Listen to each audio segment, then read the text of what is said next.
Hi ಎಲ್ರಿಗೂ ನಮಸ್ಕಾರ. Welcome to my channel. ನಾನು ಇವತ್ತಿನ ವೀಡಿಯೋದಲ್ಲಿ ಬಾದಾಮ್ ಪುರಿ ಯಾವ ರೀತಿಯಾಗಿ ಮಾಡೋದು ಅಂತ ವೀಡಿಯೋನ ಶೇರ್ ಮಾಡ್ತಾ ಇದ್ದೀನಿ. ಎಲ್ಲರೂ ತುಂಬ ರೀತಿ ವೀಡಿಯೋಸನ್ನು ಹಾಕಿರ್ತಾರೆ, ಯಾವ ಥರ ಅವ್ರು ಮಾಡ್ತಾರೆ ಅಂತ. ನಾನು ಇವತ್ತಿನ ವೀಡಿಯೋದಲ್ಲಿ ನಾನು ಯಾವ ರೀತಿಯಾಗಿ ಮಾಡ್ತೀನಿ ಅಂತ ತೋರಿಸ್ತೀನಿ. ಈ ಥರ ಮಾಡೋದ್ರಿಂದ ತುಂಬ ದಿನದವರೆಗೂ ಇಡ್ಬೋದು. ತುಂಬ ಕ್ರಿಸ್ಪಿಯಾಗಿ ಜ್ಯೂಸಿಯಾಗಿ ಟೇಸ್ಟ್ ಮಾತ್ರ ತುಂಬಾ ಚೆನ್ನಾಗಿರುತ್ತೆ. ಬನ್ನಿ ಇವತ್ತಿನ ವೀಡಿಯೋನ ಶುರು ಮಾಡೋಣ. ನಾನು ಯಾವ ರೀತಿಯಾಗಿ ಬಾದಾಮ್ ಪುರಿ ಮಾಡೋದು ಅಂತ ತೋರಿಸ್ತೀನಿ. ಇದರಲ್ಲಿ ಮೇಯ್ನ್ ಇರೋದು ಅಂತಂದರೆ ಒಂದು ಪಾಕ ನೀಟಾಗಿ ಕಾಯಿಸ್ಕೊಳ್ಳೋದು, ಇನ್ನೊಂದು ಹಿಟ್ಟನ್ನು ಚೆನ್ನಾಗಿ ಕಲಿಸ್ಕೊಳ್ಳೋದು. ಇವೆರಡು ಮೆಥಡನ್ನು ನಾವು ಫಾಲೋ ಮಾಡಿದ್ವಿ ಅಂತಂದರೆ ಬಾದಾಮ್ ಪುರಿ ಹಾಳಾಗೋದಕ್ಕೆ ಚಾನ್ಸೇ ಇಲ್ಲ. ಇವಾಗ ಹಿಟ್ಟು ಯಾವ ರೀತಿಯಾಗಿ ಕಲಿಸ್ಕೊಳ್ತೀನಿ ಅಂತ ತೋರಿಸ್ತೀನಿ. ನಾನಿಲ್ಲಿ ಒಂದು ಅರ್ಧ ಕೆಜಿ ಮೈದಾ ಹಿಟ್ಟನ್ನು ತೊಗೊಂಡಿದ್ದೀನಿ. ಅದಕ್ಕೆ ಸ್ವಲ್ಪ ಉಪ್ಪನ್ನು ಹಾಕ್ತಾಯಿದ್ದೀನಿ. ಹಾಗೆ ಸ್ವಲ್ಪ ಫುಡ್ ಕಲರನ್ನು ಕೂಡ ಹಾಕಿದ್ದೀನಿ. ಬಾದಾಮ್ ಪುರಿ ಅಂತಂದರೆ ಕಲರ್ಫುಲ್ ಆಗಿದ್ರೇ ಚೆನ್ನಾಗಿ ಕಾಣಿಸೋದು ಅಲ್ವಾ, ಹಾಗಾಗಿ. ಹಾಗೆ ಒಂದು 4ರಿಂದ 5 ಸ್ಪೂನ್ ಆಗುವಷ್ಟು ನಾನು ತುಪ್ಪನ ಹಾಕ್ಕೊಂಡಿದ್ದೀನಿ. ತುಪ್ಪ ಇಲ್ಲ ಅಂತಂದರೆ ಅದನ್ನು ಸ್ಕಿಪ್ ಮಾಡಿ ನೀವು ಎಣ್ಣೆಯನ್ನು ಬಿಸಿ ಮಾಡಿ ಹಾಕ್ಕೊಂಡು ಕಲಿಸ್ಕೊಳ್ಬಹುದು. ಒಂದೇ ಸಲ ಜಾಸ್ತಿ ನೀರನ್ನು ಹಾಕ್ಕೊಳ್ಬೇಡಿ. ಸ್ವಲ್ಪ ಸ್ವಲ್ಪ ನೀರನ್ನು ಹಾಕ್ಕೊಂಡು ಚಪಾತಿ ಹಿಟ್ಟಿನ ಅದಕ್ಕೆ ಕಲಿಸ್ಕೊಂಡ್ರೆ ಆಯಿತು. ನೋಡಿ, ಇವಾಗ ಹಿಟ್ಟನ್ನು ಈ ರೀತಿಯಾಗಿ ಕಲಿಸ್ಕೊಂಡಿದ್ದೀನಿ. ಮೇಲ್ಗಡೆ ಮತ್ತೊಂದು ಸ್ಪೂನ್ ಎಣ್ಣೆ ಹಾಕಿ ಚೆನ್ನಾಗಿ ಹಿಟ್ಟನ್ನು ನಾದ್ಕೊಂಡು ಒಂದು 1/4 ಗಂಟೆ ಇದನ್ನು ನೆನೆಯೋದಕ್ಕಿಡ್ತೀನಿ. ಪಾಕ ಎಲ್ಲ ರೆಡಿ ಮಾಡ್ಕೊಳ್ಳೋ ಅಷ್ಟರಲ್ಲಿ ಹಿಟ್ಟು ಕೂಡ ರೆಡಿ ಆಗುತ್ತೆ.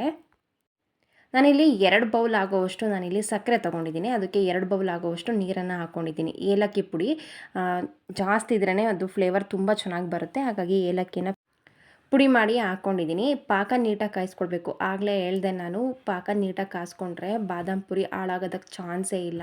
ನೀವು ತುಂಬ ದಿನದವರೆಗೂ ಇಡ್ಬೋದು. ಪಾಕ ನೀಟಾಗಿ ಕಾಯಿಸ್ಕೊಂಡಿಲ್ಲ ಅಂತಂದರೆ 1 ದಿನ ಅಥವಾ 2 ದಿನಕ್ಕೆ ಫುಲ್ ಹಿಟ್ಟಿಟ್ಟು ಥರ ಆಗಿಬಿಡುತ್ತೆ. ಟೇಸ್ಟ್ ಸ್ವಲ್ಪನೂ ಚೆನ್ನಾಗಿರೋದಿಲ್ಲ. ನೀರು ಹಾಕಿರೋ ಟೇಸ್ಟ್ ಥರ ಬರುತ್ತೆ ಬಾದಾಮ್ ಪುರಿ ತಿನ್ನೋದಕ್ಕೆ ಹೋದರೆ. ಹಾಗಾಗಿ ಪಾಕವನ್ನು ನೀಟಾಗಿ ಕಾಯಿಸ್ಕೊಂಡ್ರೆ ಮುಗೀತು. ನೋಡಿ, ಇವಾಗ ಹಿಟ್ಟು ಎಷ್ಟು ಚೆನ್ನಾಗಿ ನೆಂದಿದೆ ಅಂತ ಅಂದರೆ, ತುಪ್ಪ ಹಾಕಿರ್ತೀವಲ್ಲ ತುಂಬ ಸಾಫ್ಟಾಗಿರುತ್ತೆ. ತುಪ್ಪ ಹಾಕಿಲ್ಲ ಅಂತಂದ್ರೂ ಪರವಾಗಿಲ್ಲ. ಒಂದು 4-5 ಸ್ಪೂನ್ ಆಗುವಷ್ಟು ಎಣ್ಣೆಯನ್ನು ಚೆನ್ನಾಗಿ ಬಿಸಿ ಮಾಡಿ ಹಾಕ್ಕೊಳ್ಬೇಕು. ಈ ಥರ ಹಿಟ್ಟನ್ನು ಚೆನ್ನಾಗಿ ನಾದ್ಕೊಂಡು ಯಾವ ಸೈಜಿಗೆ ಬೇಕೋ ಆ ಸೈಜಿಗೆ ನೀವು ಈ ಥರ ಚಾಕುನಿಂದ ಬಿಲ್ಲೆಯನ್ನು ರೆಡಿ ಮಾಡ್ಕೊಳ್ಳೋದು. ಇವಾಗ ಕೆಲವ್ರು ಹೇಗೆ ಅಂತಂದರೆ ತುಂಬ ಸಣ್ಣ ಮಾಡ್ತಾರೆ ಬಾದಾಮ್ ಪುರಿಯನ್ನು, ಕೆಲವರು ದಪ್ಪ ಮಾಡ್ತಾರೆ. ನಾನು ದಪ್ಪ ಮಾಡ್ತೀನಿ. ನಾನು ಒಬ್ಬಳೇ ಮಾಡ್ತಾ ಇರೋದ್ರಿಂದ ಬೇಗನೂ ಆಗುತ್ತೆ. ಹಾಗೆ ನನಗೆ ಸಣ್ಣ ಮಾಡಿದರೆ ಅಷ್ಟೊಂದೇನು ಇಷ್ಟ ಆಗೋದಿಲ್ಲ. ಒಂದು ತಿಂದ್ರೇ ಸಾಕು ಅಂತ ಅನ್ನಿಸ್ಬೇಕು. ದಪ್ಪ ಮಾಡಿದರೆ ಒಂದೇನು ಅಂತ ಅಂದರೆ ಚೆನ್ನಾಗಿ ಬೇಯಿಸ್ಕೊಳ್ಬೇಕಾಗುತ್ತೆ. ಬೇಯಿಸಿಲ್ಲ ಅಂತ ಅಂದರೆ ಹಿಟ್ಟಿಟ್ಟು ಥರ ಅಂತ ಅನ್ನಿಸ್ಬಿಡುತ್ತೆ, ಇಲ್ಲ ತುಂಬ ಸಾಫ್ಟ್ ಆಗಿಬಿಡುತ್ತೆ. ಹಾಗಾಗಿ ಎಣ್ಣೆನ ಚೆನ್ನಾಗಿ ಎಣ್ಣೆಲಿ ಬೇಯಿಸ್ಕೊಂಡ್ರೆ ಯಾವುದೇ ರೀತಿ ಪ್ರಾಬ್ಲಮ್ ಇರೋದಿಲ್ಲ. ನೋಡಿ, ಇವಾಗ ಈ ಥರ ಬಿಲ್ಲೆಯನ್ನು ರೆಡಿ ಮಾಡಿ ಎತ್ತಿಟ್ಕೊಳ್ತೀನಿ. ಒಬ್ಬರೇ ಮಾಡ್ಬೋದು. ಇದಕ್ಕೆ 2-3 ಜನ ಬೇಕಂತ ಏನಿಲ್ಲ. ಒಬ್ಬರೇ ತುಂಬ ಈಸಿಯಾಗಿ ತುಂಬ ಸಿಂಪಲ್ಲಾಗೇ ಒಬ್ಬರೇ ಮಾಡ್ಕೊಳ್ಬೋದು. ಯಾರಾದರೂ ರಿಲೇಟಿವ್ಸ್ ಬಂದಾಗ ಅಥವಾ ಹಬ್ಬಗಳಲ್ಲಿ ಅಥವಾ ಏನಾದರೂ ಸ್ವೀಟ್ ತಿನ್ನಬೇಕು ಅಂತ ಅನ್ನಿಸ್ದಾಗ ಈ ಥರ ಟ್ರೈ ಮಾಡಿ. ನಮ್ಮ ಮನೇಲಿ ಸ್ವೀಟ್ ಎಲ್ರಿಗೂ ಇಷ್ಟ. ಹಾಗಾಗಿ ನಾವು ಏನಾದ್ರೂ ಸ್ವೀಟ್ ಟ್ರೈ ಮಾಡ್ತಾನೆ ಇರ್ತೀನಿ. ಒಂದೇ ಥರ ಸ್ವೀಟ್ ತಿಂದು ಬೇಜಾರಾದಾಗ ಈ ಥರ ನೀವು ಟ್ರೈ ಮಾಡಬಹುದು. ನಾನಿಲ್ಲಿ ಒಬ್ಬಳೇ ಮಾಡಿದ್ದೀನಿ. ತುಂಬ ಬೇಗ ಆಗುತ್ತೆ. ಈ ಥರ ರೆಡಿ ಮಾಡ್ಕೊಳ್ಬೇಕಾಗುತ್ತೆ.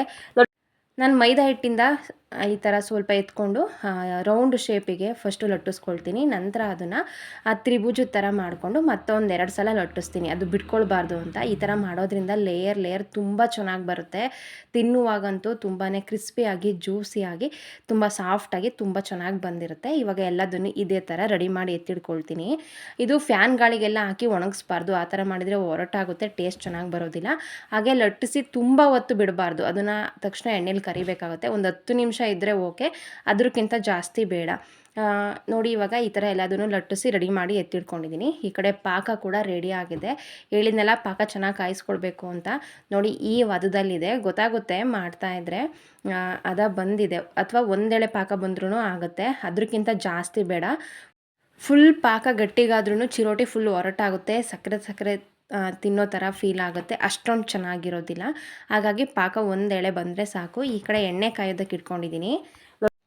ಹಾಗೆ ಈ ಕಡೆ ಕೊಬ್ಬರಿಯನ್ನು ಮೇಲ್ಗಡೆ ಸಿಪ್ಪೆಯನ್ನು ತೆಗೆದು ಅದನ್ನು ಕೂಡ ತುರಿದ್ಬಿಟ್ಟು ಇಟ್ಕೊಂಡಿದ್ದೀನಿ. ಟೇಸ್ಟ್ ಕೂಡ ಚೆನ್ನಾಗಿರುತ್ತೆ. ನೋಡೋದಕ್ಕೂ ಕೂಡ ಕಲರ್ಫುಲ್ಲಾಗಿ ಚೆನ್ನಾಗಿ ಕಾಣಿಸುತ್ತೆ.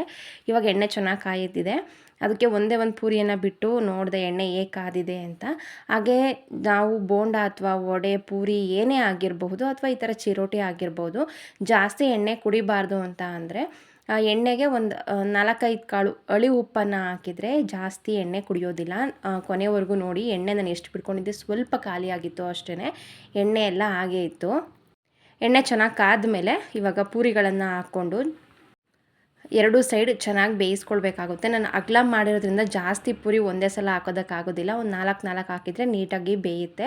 ಚೆನ್ನಾಗಿ ಬೆಂದಾದಮೇಲೆ ಈ ಕಡೆ ಪಾಕ ರೆಡಿ ಆಗಿತ್ತಲ್ಲ, ಎರಡೂ ಸೈಡ್ ಅದನ್ನು ಈ ಥರ ಡಿಪ್ ಮಾಡ್ತೀನಿ ಪಾಕದಲ್ಲಿ. ಒಂದು 30ರಿಂದ 40 ಸೆಕೆಂಡ್ ಬಿಟ್ಟರೆ ಸಾಕು. ಪಾಕನ ತುಂಬ ಚೆನ್ನಾಗಿ ಹೀರ್ಕೊಂಡಿರುತ್ತೆ. ಟೇಸ್ಟ್ ಕೂಡ ತುಂಬ ಚೆನ್ನಾಗಿ ಬಂದಿರುತ್ತೆ.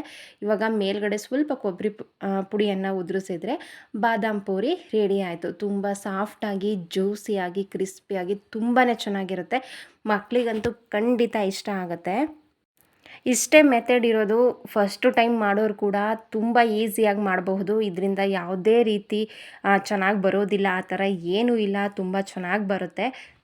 ನಾನು ಯಾವ ರೀತಿಯಾಗಿ ಹೇಳಿದ್ದೀನಿ ಪಾಕ ಆ ಥರ ಕಾಯಿಸ್ಕೊಳ್ಳಿ, ಯಾವ ರೀತಿ ಹಿಟ್ಟನ್ನು ಕಲಿಸ್ಕೊಳ್ಳೋದನ್ನು ತೋರಿಸಿದ್ದೀನಿ. ಅವೆರಡು ಮೆಥಡನ್ನು ನೀವು ಕರೆಕ್ಟಾಗಿ ಫಾಲೋ ಮಾಡಿದರೆ ತುಂಬ ಅಂದರೆ ತುಂಬ ಚೆನ್ನಾಗಿ ಬರುತ್ತೆ. ಟೈಮ್ ಕೂಡ ಜಾಸ್ತಿ ಬೇಡ, ಜನನೂ ಕೂಡ ಜಾಸ್ತಿ ಬೇಡ. ಏನಾದರೂ ಸ್ವೀಟ್ ತಿನ್ನಬೇಕು ಅಂತ ಅನ್ನಿಸ್ದಾಗ ನೀವು ಈ ಥರ ರೆಡಿ ಮಾಡ್ಕೊಂಡು ತಿನ್ನಬಹುದು. ತುಂಬ ಅಂದರೆ ತುಂಬಾ ಚೆನ್ನಾಗಿರುತ್ತೆ. ಇದನ್ನು ವ್ಲಾಗಲ್ಲೇ ಹಾಕೋಣ ಅಂತ ಅಂದ್ಕೊಂಡೆ. ವ್ಲಾಗಲ್ಲಿ ಹಾಕಿದರೆ ಡೀಟೇಲಾಗಿ ಹೇಳೋದಕ್ಕಾಗೋದಿಲ್ಲ. ಹಾಗಾಗಿ ಬೇಗ ಅದನ್ನು ಎಡಿಟ್ ಮಾಡ್ತೀನಿ ಫಾಸ್ಟಾಗಿ. ಅದಕ್ಕೋಸ್ಕರ ಪೂರ್ತಿ ಡೀಟೇಲಾಗಿ ಹೇಳಬೇಕು ಅಂತ ಇದನ್ನೇ ಸಪ್ರೇಟ್ ವಿಡಿಯೋ ಮಾಡಿ ಹಾಕ್ತಾ ಇದ್ದೀನಿ. ನಿಮಗೆ ಇಷ್ಟ ಆಗಿದೆ ಅಂತ ಭಾವಿಸಿದ್ದೀನಿ. ನೋಡಿ ಎಲ್ಲದನ್ನು ಕೂಡ ಇದೇ ಥರ ಮಾಡ್ಕೊಂಡಿದ್ದೀನಿ. ಬಾದಾಮ್ ಪೂರಿ ರೆಡಿ ಆಯಿತು. ತುಂಬ ಟೇಸ್ಟ್ ಚೆನ್ನಾಗಿರುತ್ತೆ. ಈ ವಿಡಿಯೋ ನಿಮಗೆ ಇಷ್ಟ ಆಗಬಹುದು ಅಂತ ಅಂದ್ಕೊಂಡಿದ್ದೀನಿ. ಯಾರೆಲ್ಲ ಸ್ವೀಟನ್ನು ಇಷ್ಟಪಡ್ತೀರ ಖಂಡಿತವಾಗಿಯೂ ಇದು ಎಲ್ರಿಗೂ ಇಷ್ಟ ಆಗುತ್ತೆ. ಈ ವಿಡಿಯೋ ನಿಮಗೆ ಇಷ್ಟ ಆದರೆ ಪ್ಲೀಸ್ ಲೈಕ್ ಮಾಡಿ, ಶೇರ್ ಮಾಡಿ. ಈ ವಿಡಿಯೋ ಬಗ್ಗೆ ನಿಮ್ಮ ಅಭಿಪ್ರಾಯ, ಅನಿಸಿಕೆ ಅಥವಾ ಏನಾದರೂ ನಿಮಗೆ ಡೌಟ್ ಇದ್ದರೆ ಕಮೆಂಟ್ ಬಾಕ್ಸಲ್ಲಿ ಕಮೆಂಟ್ ಮಾಡಿ ತಿಳಿಸಿ. ಸಿಗ್ತೀನಿ ಮುಂದಿನ ಹೊಸ ವಿಡಿಯೋದಲ್ಲಿ. ನೆಕ್ಸ್ಟು ರೆಸಿಪಿ ಯಾವ್ದು ಬೇಕು ಅಂತ ಕಮೆಂಟಲ್ಲಿ ತಿಳಿಸಿ. ನೆಕ್ಸ್ಟ್ ವಿಡಿಯೋದಲ್ಲಿ ಖಂಡಿತ ಮಾಡ್ತೀನಿ. ಸಿಗ್ತೀನಿ ಮುಂದಿನ ವಿಡಿಯೋದಲ್ಲಿ. Thank you.